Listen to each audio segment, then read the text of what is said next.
The average length of an NFL player's career is 3.3 years, meaning that most of the players that made up the league 3 years ago are probably working for State Farm. To be fair, as I showed in last year's rendition of this video, most of these players are bottom end roster guys and backups. But even with that said, there is still quite a bit of change at the top. In fact, the quarterback with the highest cap hit in 2022 was Ryan Tannehill. And in 2024, he wasn't even in the NFL. In fact, of the 11 quarterbacks in the NFL with the highest cap hits in 2022, only 6 are still starters. To demonstrate even further how much things change, let's look at the most critical combination in the NFL, the quarterback and the head coach. Let's look at how many are still on the same team as they were 3 years ago. It's pretty crazy to think that less than a quarter of the teams in the NFL still have the same head coach and quarterback combo. The point is, a lot changes in 3 years. Tom Brady was still in the NFL in 2022, and now he's not. Kenny Pickett was the top drafted quarterback in 2022, and now he's just fighting to stay on his third team. And Nick Chubb was a total beast and the heart and soul of the Browns, and now... You blew it! For the rest of this video, we will take a closer look at the most notable changes amongst quarterbacks and coaches in the NFL in the last 3 years. Now, if you're like me, pretty soon you're going to be spending Sundays plopped on the couch watching some good old NFL football. And any veteran armchair quarterback knows the cardinal sin is not having anything good to eat while watching games. This is where Home Chef, today's video sponsor, comes in clutch. Home Chef offers a weekly meal service subscription called Tempo that serves fast, feel-good, single-serving meals. Their chef-designed, ready-to-eat meals cook in just 2 minutes. All their meals are made with real ingredients, are nutrient-rich, and are dietitian approved. What's awesome about Tempo is it has 24 plus options on the rotating menu each week. The best part, honestly, is that they really do taste great. And the fact that they are done in just 2 minutes means that you could get one of these out of the fridge, microwave it, and be back on the couch all before the commercial break ends. Save yourself the stress during game day and try Tempo from Home Chef by clicking the link in the description or scanning the QR code on screen. Use code KTO60 to get 60% off your first Tempo box. Entering the 2022 season, Aaron Rodgers was coming off of his 4th MVP. There had been some speculation that Rodgers would either retire or demand a trade, but he ultimately stayed in Green Bay, agreeing to a 3-year, $150 million contract in March of 2022. This contract made it seem like this dude was going to play out the rest of his career with the team. However, 2022 was a total disaster. Rodgers had one of his worst seasons as a starter, throwing for double-digit interceptions and finishing 27th amongst 33 quarterbacks in QBR, and the Packers finished 8-9, missing the playoffs. Then, after another tense offseason between Rodgers and the front office, the split finally happened as he was traded to the New York Jets in exchange for a 1st, 2nd, and 6th round pick, along with another conditional 2nd round pick. The Jets went all in, and after an offseason full of hype, them being on Hard Knocks, and Aaron Rodgers on opening day running out with the American flag, it all fell apart on the first drive. Rodgers tore his Achilles, and that was it for that season. The following year gave Jets fans the chance to see Rodgers play for real, but it was a disappointment. Rodgers posted numbers similar to his final season in Green Bay, and the team went 5-12 and fired Robert Saleh. After 2 years of mild ups and tragic downs, the Jets released Rodgers. Now, the 41-year-old is a member of the Pittsburgh Steelers in what is most likely his last year in the NFL. Now, there were some other big trades in 2022, and this one may have been the biggest. Broncos country, let's ride. Broncos country, let's ride. The Broncos were expected to be Super Bowl contenders in 2022 with the acquisition of Russell Wilson. Instead, they were the laughingstock of the NFL, and Russell Wilson's reputation took a nosedive. He went from a top 10 quarterback in the NFL to arguably not even a starter. It was pretty brutal. And after Sean Payton came in and took over in 2023, it took him just 1 year to be like, I don't want anything to do with this guy, get him out of here. So the team released Russell Wilson for the largest dead cap hit in NFL history. Even though he was released, the 2023 season did show improvement by Russell Wilson, and he was looking to get another opportunity to prove himself, and he found it in Pittsburgh. At first, he was out with an injury, but after stepping in Week 7, Russ showed that he could still play. His first 7 starts saw him post a 100 or better QB rating 6 times, and the team was 6-1 in those games. Was Russell Wilson back? Well, things fell apart after that. The team lost a lot of games to end the season, and they went on to get blown out in the wild card. The team decided to not bring him back following the season, and now Russ is on his 4th team since 2021 after joining the New York Giants. Meanwhile, his former backup Geno Smith has carved out an amazing career renaissance. After Russ left Seattle, Geno took over and took the league by storm, winning Comeback Player of the Year in 2022. Geno was the starter in Seattle for 3 years and went to 2 Pro Bowls in that time. Now he's a member of the Raiders and just recently signed a 2-year, $75 million extension with them. Now, what about the other 2022 blockbuster quarterback trade? Deshaun Watson was welcomed into Cleveland. Well, I don't know if welcomed is the right word. His initial press conference felt more like a funeral, and there were a ton of people on the outside who were very upset about this trade and the contract that he had received. Well, how did things go? It started off bumpy. He didn't play the first 11 games due to suspension, and when he came in, he looked rough. He looked like he hadn't played football in 2 years. In 2023, he started 6 games, and again he looked rough.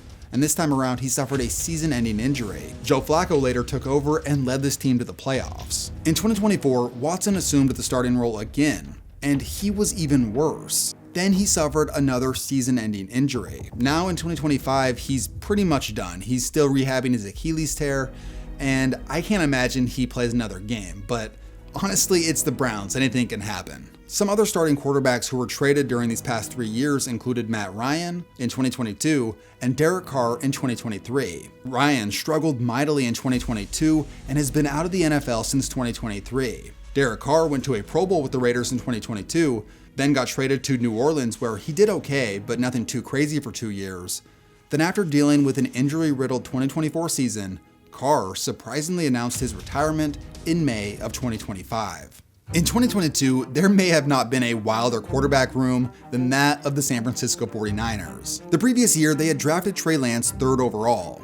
And after battling an injury-riddled season, the expectation was that Lance would take over for Jimmy Garoppolo in 2022. Garoppolo, whom the team had traded for in 2017, had slowly lost favor with his organization and fan base. Well, 2022 started about as bad as it could have. By week 2, Trey Lance suffered an injury that pretty much ended his season, which meant that Jimmy Garoppolo was back in charge. And under him, the team did pretty decent. They went 7-4 through the first 11 games. Then, Jimmy G got hurt. This meant that the team had to turn to Mr. Irrelevant, Brock Purdy. Purdy had been the last pick in the 2022 draft and was basically viewed as a camp body or practice squad guy up until these injuries took place. Now, the contending Niners had to rely on him, and shockingly, Purdy performed the best of all 3.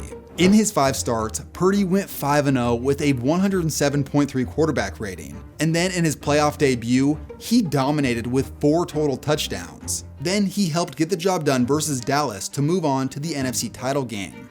Mr. Irrelevant was now 1 game away from playing in the most relevant game of all, but he got injured as well, and the Niners got crushed after he went out of the game.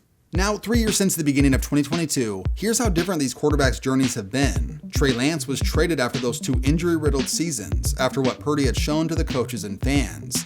Lance served as a 3rd stringer in Dallas for 2 years and is now with the Chargers, where he's just fighting to stay in the NFL. Jimmy Garoppolo signed with the Raiders in 2023, and after 1 season, he did terribly. He was benched and released after 1 season, and now serves as the Rams' backup. For Purdy, he signed a 5-year, $265 million extension with the Niners this offseason. You can argue all you want about him not being good enough or that this contract will crush this team, but for Purdy himself, man, what an amazing football story. Now, we're going to take a look at the 2022 head coaching hires and see how things have gone for them. I will also show their corresponding grade that they were given at the time. First up, the Bears hired defensive coordinator Matt Eberflus, hoping to revive their struggling defense. However, in year 1, they finished 3-14 with the worst scoring defense in the NFL, and Justin Fields didn't progress. Year 2 saw slight defensive improvements, but only 7 wins. By year 3, they drafted Caleb Williams number 1 overall, replacing Justin Fields. Despite playoff hype, the team flopped. This led to Eberflus getting canned. The Broncos hired Packers offensive coordinator Nathaniel Hackett, which may have been a move to try and attract Aaron Rodgers. Instead, they traded for Russell Wilson, and the experiment failed spectacularly.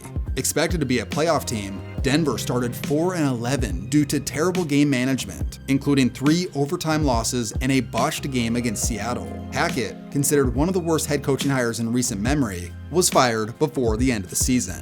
Houston hired Lovie Smith, a former NFL head coach with Super Bowl experience, after his 5-year NFL hiatus, coaching at the University of Illinois. Despite having arguably the NFL's worst roster, Smith was fired after the Texans went 3-13-1. Many believe he was set up to fail from the beginning. Also, he deliberately cost the Texans the #1 pick by winning their final game, and he was fired just hours later. Josh McDaniels was hired by the Raiders. He had been the Patriots' longtime offensive coordinator, and he had infamously backed out of the Colts head coaching job in 2018. His tenure in Las Vegas was a disaster. He was widely disliked by players, and the team won just 6 games in 2022. After a 3-5 start in 2023, he was fired following a team meeting where players and coaches voiced their displeasure.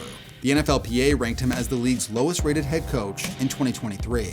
Mike McDaniel, hired by the Dolphins, was an atypical choice from the Shanahan tree, considering he didn't look or talk like a traditional NFL head coach. Early into his tenure, they brought in Tyreek Hill, making Miami's offense the NFL's fastest. By year 2, McDaniel's system, featuring Hill, Waddle, Mostert, and Tua, produced monster numbers, including that 70-point game, but they were dominated in the wild card. Year 3 saw a regression to 8 wins after Tua's injury, leaving the team without answers. McDaniels remains in charge, but the vibes are off here. Kevin O'Connell from the Shanahan-McVay pipeline became the Vikings head coach after serving as the Rams offensive coordinator. Under him, the offense immediately improved, with Justin Jefferson becoming the league's top receiver, leading to a 13-win season and a wildcard loss. Unfortunately, the next year, Kirk Cousins tore his Achilles, and the team had to go through 4 different starting quarterbacks. However, O'Connell proved his coaching prowess in 2024, where he won 14 games with Sam Darnold. Despite a rough end to that season, O'Connell has shown he can elevate quarterbacks and produce strong offensive numbers. Dennis Allen, the former Saints defensive coordinator, was hired by the team as their next head coach. After a mediocre year 1, mostly due to a lack of a solid quarterback, the team went out and traded for Derek Carr. And this did improve their offense. They possessed a top 10 offense and defense in 2023, and the team won 9 games. But this wasn't enough for a playoff spot. Then after Derek Carr got hurt in 2024, things completely fell apart in year 3, and Allen was fired after a 2-7 start. Brian Daboll was hired by the Giants in 2022. He had been the Bills' offensive coordinator the previous 4 seasons, and at first, this looked like a genius hiring. The team was one of the big surprises in 2022 when they won 9 games, and Daniel Jones looked like a competent NFL quarterback. Brian Daboll went on to win Coach of the Year, and they even defeated the Vikings in the wildcard round before losing to the Eagles. But things quickly turned sour the following year. The offense was a disaster, Jones was terrible, the defense stunk, and they won just 6 games. In 2024, it was even worse. Jones was released mid-season, and the team won just 3 games. However, because of what Daboll had pulled off in 2022, he's still in charge, and we will see how things go now with the combo of Russell Wilson and Jackson Dart. Todd Bowles, previously the Buccaneers defensive coordinator, became the team's head coach. His first year saw a regression to 8 wins in Tom Brady's final season.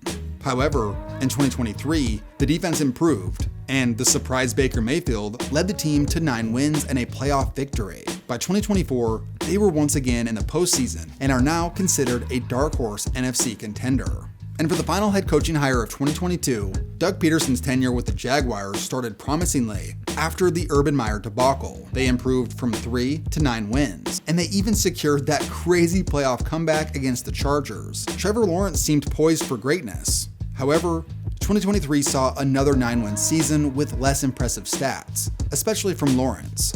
And by 2024, this team collapsed. Lawrence suffered a season-ending injury after a rough season, and Peterson was fired. So, overall, 4 of the 10 2022 head coaches that were hired are still with those teams. For the final section of this video, I want to take a look at the quarterback rankings from 2022 compared to now, according to NFL.com. On the left, we have 2022, and on the right, 2025. First off, let's take this list with a grain of salt, because how is Mahomes so low on both of these?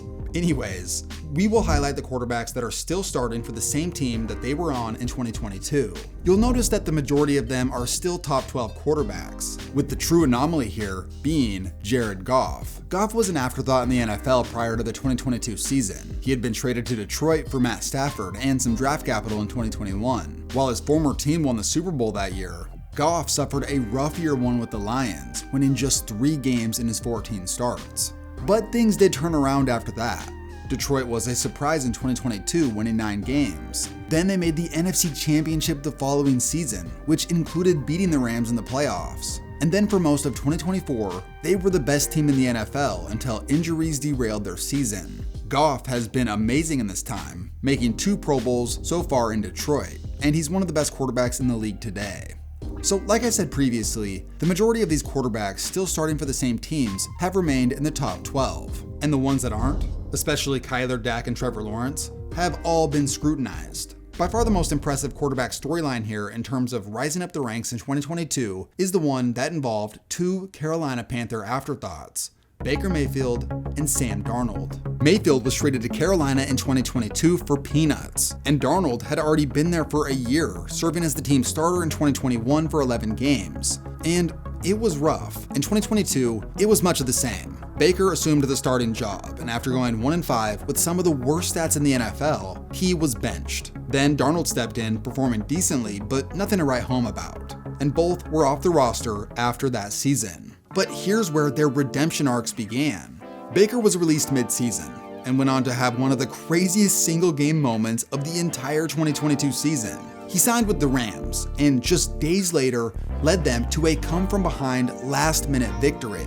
Although he wasn't going to be around for the long term, this saved his career and afforded him another shot to start elsewhere, as Tampa offered him a 1-year prove-it deal in 2023. Most saw him as a placeholder starter and assumed the Bucs were going to be tanking for the Caleb Williams sweepstakes. But instead, Baker was a Pro Bowl level quarterback and led them to the playoffs and even got a victory over Philadelphia. This landed him a sizable contract extension, and he's proved to be worth every penny of it so far, as he threw for 41 touchdowns in 2024 and made another Pro Bowl. Then there's Darnold's story. After his time in Carolina ended, he seemed destined to career backup status. He spent 1 year as Brock Purdy's backup in San Francisco, then signed with Minnesota to hold down the fort until JJ McCarthy was ready to start. But after McCarthy's injury, it was all on Darnold. And he balled out, throwing for 35 touchdowns and was also named a Pro Bowler. This landed him a $100 million contract with the Seahawks. Who knows if he'll be a long-term solution there, but regardless, what a cool story for these guys, who at one point looked like their careers were close to over. Mayfield evades, in trouble, stiff arm, throws, oh, it's caught! How did he do it? 3rd and long for Darnold, taking a shot.